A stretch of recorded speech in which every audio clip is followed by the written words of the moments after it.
Usually the wife parks in the garage, but I've been working on getting the old bike ready for riding season coming up here in just probably less than a month. It's about ready, just needs a new fresh set of white walls. Got the boat out. Never did winterize it. It's been out, as you've seen in the videos, pretty much all winter. My brother is on his way here with his mud boat, and we're gonna install a fish finder. We're gonna do some welding work, try to relocate his lights, do some welding work, try to fix his uprights, the guides for him to get on and off the trailer. So he's gonna need, when he gets here, he's gonna back into this space, and then we're gonna get to work. So just trying to make room. There's the old racing mower project that you guys seen me start on this channel. It's almost complete, just need a little bit more work. And hopefully, as the spring gets here, one of these refrigerators will be getting out of my way. It's going to the property, the family property down in Brunswick. And I'll have some more space. And as it warms up a little more, I'll be getting here, hopefully finishing that up over this summer. But we'll see. I have so many other hobbies that they just kind of come and go at this point. The old mud boat has arrived.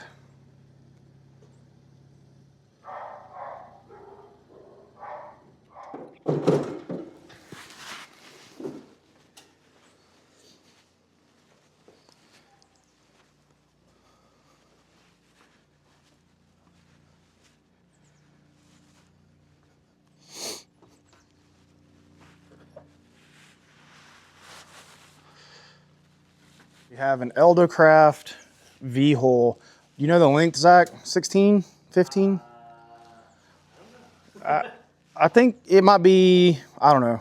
It's probably less than 16, I would guess. We don't know the exact length, but he's built this boat up. It had an outboard on it for a little while. He's put this mud motor kit on it. It's got the mud skipper and a Predator 212.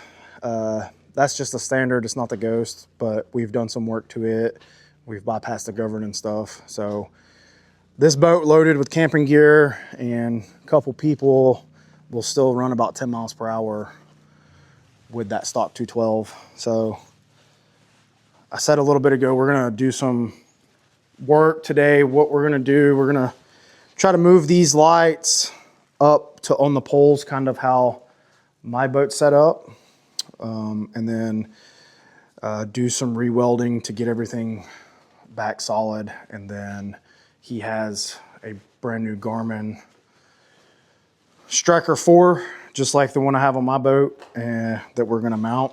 And we're gonna try a different way of mounting this on the transom. He found some stuff online that they use Velcro and a block of wood, and it keeps you from having to drill through your transom. So we're gonna give it a shot. Worst case scenario is it doesn't work, it pulls it off. Transducer's not going anywhere, it's still attached to the wire.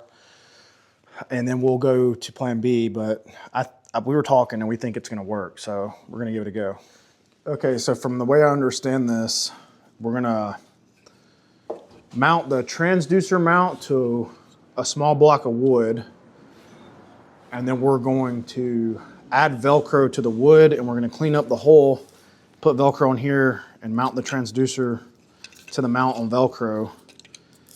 In theory, we're gonna mount it high enough on the hole that it's not gonna get water drag from under the bottom. Also, you're not gonna have to worry about ripping it off if it goes real shallow. And it is connected, so if it ever fails or comes off, you're not gonna lose the transducer. But this way we don't have to go through the hole, we don't have to buy a bunch of 5200 that's gonna go to waste. And eventually, when he swaps to an outboard again, it will still be able to be used on the trolling motor if that's what he wants to do in the future.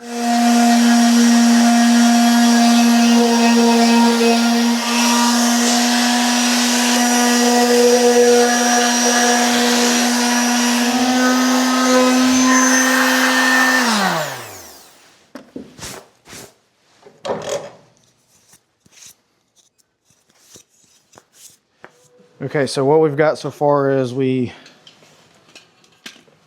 cut and sanded the wood, as you've seen, little 4-inch by 4-inch block.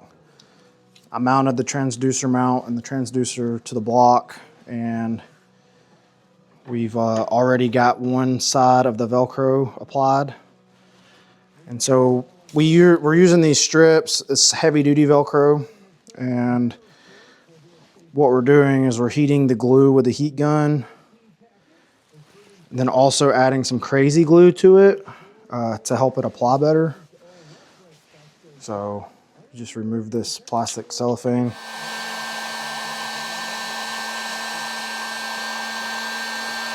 And just take this crazy glue or super glue and do a little rib around just to help.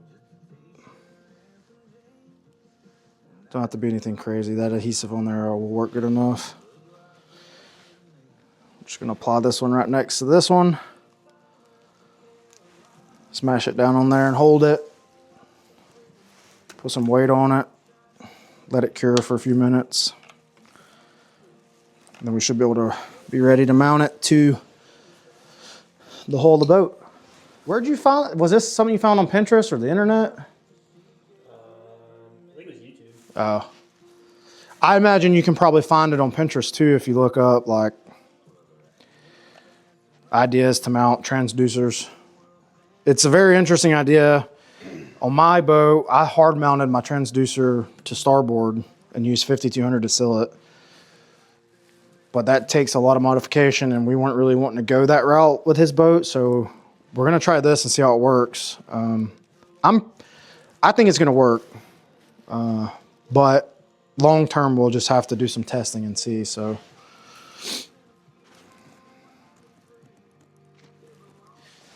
all right, so we mounted we held the transducer up here and figured out where we wanted. I kind of outlined it, but it's just high enough that it's not below the bottom of the hole, so it won't get ripped off. It's still gonna work like it should. We're gonna go ahead and clean this area, and we'll get ready to apply the Velcro on this side. Pulling the paint off. I knew it would. All right, kind of the same process that we showed you over on the bench a while ago. We're just gonna pull this paper off.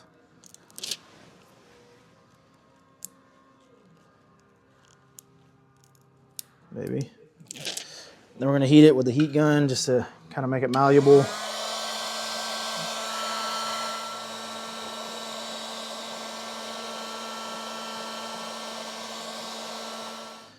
Do a little layer of glue around like we did before.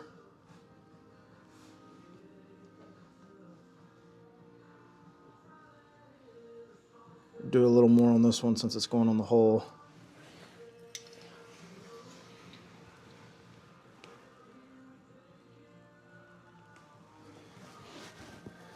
I'm just gonna hold pressure on that for a little bit.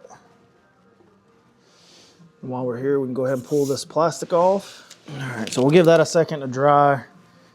We'll come back to it in a little bit and pull on it and see, make sure it's gonna work. Until then, we'll start working on mounting the monitor.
Right, getting there.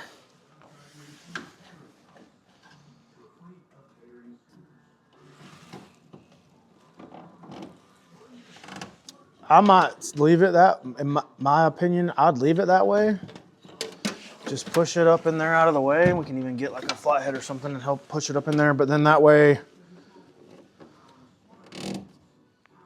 yeah, and then we can just take this twist tie and wrap up the extra, kind of just leave it hanging there or whatever, because that's pretty much done. That just plugs into the back. You could run it on the back side of your cup holder there.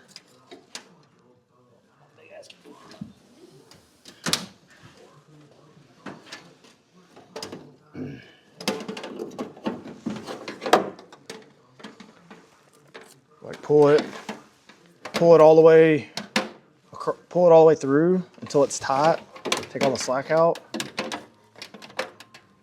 and then put it behind.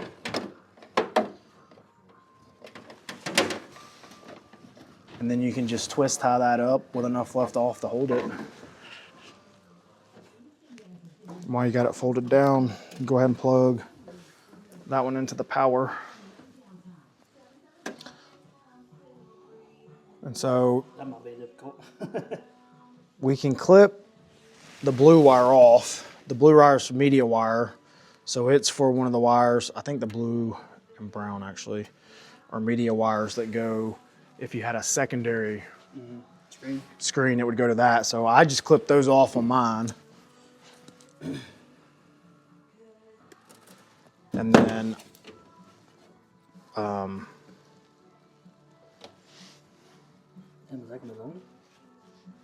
no, we'll probably have to add. That's what I was gonna say. We can just clip this off here.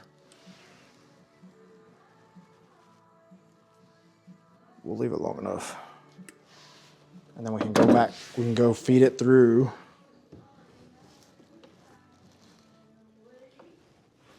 Okay. Then I'll zip tie right here.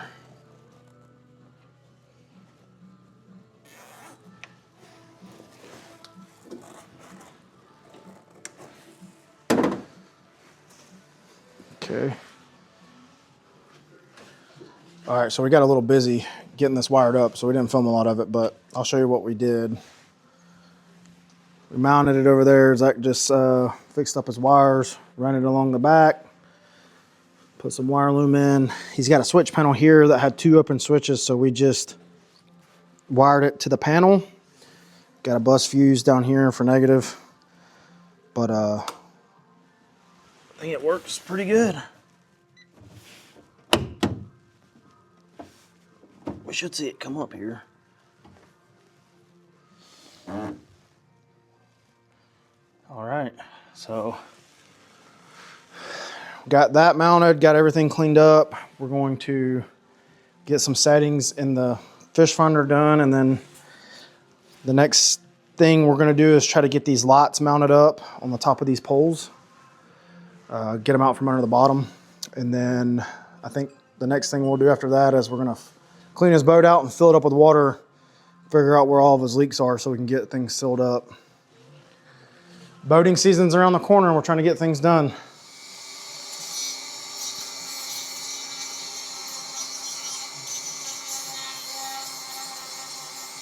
Doing a little modification to the kill switch. It broke out of the housing, so just sanding it down now and then gonna remount it so it won't just be flopping around. Other than that, he hasn't had any problems out of the motor. And just checked the oil and it was still caramel. Hasn't even had the break-in oil change yet, so we'll get that done pretty quick. And we got some other grease points along the long tail that'll have to be greased, but we'll make sure all that gets done before season gets good and kicked off. Got one working lot, got the other one off. We're gonna mount it on that left pole there. That's probably good. Just making room to get to it now. So there's lot mounted number 1. Zach's working on taking the other lot off. We'll pull this pole off and put it on the vise. Find some bolts, and we'll mount it up the same way, and then got some wiring to run. We'll have that done. Then we'll see about, like I said earlier, filling this thing up with some water. and potentially moving these bunks down a little bit so the boat sits flatter on the trailer and on the rollers like it's supposed to. Work in progress, but it's a lot better than what we started with 4 or 5 months ago when he got it. At some point we'll work on this winch tower. We'll get him the front piece fixed right, and eventually it'll get painted and stuff, but just trying to get it ready for, again, trying to get it ready for season. So here in a couple weeks when it's average 70 degrees every day, we can start getting out on the water again. Second lot mounted. Zach's adjusting on that one a little bit. Now we just got to run wires from there back to the original. And he's going to do some more work later on with the welder, grinder. Fix these, straighten these up down here on the bottom. And starting to take shape, starting to look good, starting to function as it should. That's what we want. All right, left's working, right's working, brakes are working, headlights, running lights are on. Let off your brakes. Both running lights are on with the brakes off. I think that's the ticket, buddy. So unfortunately, the transmitter for my mic died, but here in these next few clips, you'll see that we're just running the motor. I really wish that it was recording the sound so you could hear this thing run with no govern, but there's a good view of the prop. It's a smaller one. And here I'm just kind of describing what Zach's going to do in the future. You can see the left pole there is kind of bent down. He's going to heat it up and bend it back upright. But as far as what we done, everything else worked great. So there he is leaving for the day. And that will be it. I'll catch you on the next one.